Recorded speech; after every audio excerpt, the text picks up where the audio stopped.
इस श्लोक में धृतराष्ट्र ने संजय से यह प्रश्न पूछा कि उसके और पांडव पुत्रों ने युद्ध भूमि में एकत्रित होने के पश्चात क्या किया।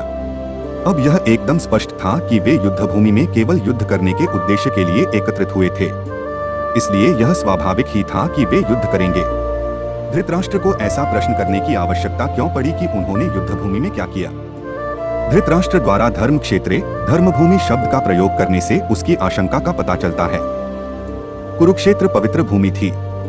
शतपथ ब्राह्मण में इसका वर्णन कुरुक्षेत्र देव यजन के रूप में किया गया है, अर्थात कुरुक्षेत्र स्वर्ग की देवताओं की तपोभूमि है, इसलिए इस भूमि पर धर्म फलीभूत होता है।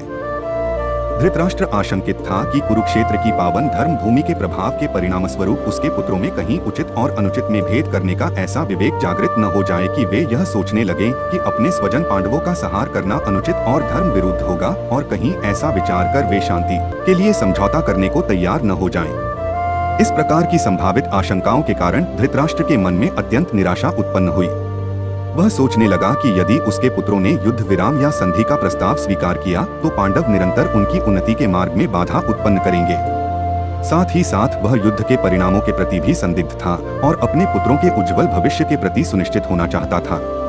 इसलिए उसने संजय से कुरुक्षेत्र के युद्धस्थल में हो रही गतिविधियों के संबंध में पूछा, जहाँ दोनों पक्षों की सेनाएं एकत्रित हुई थीं।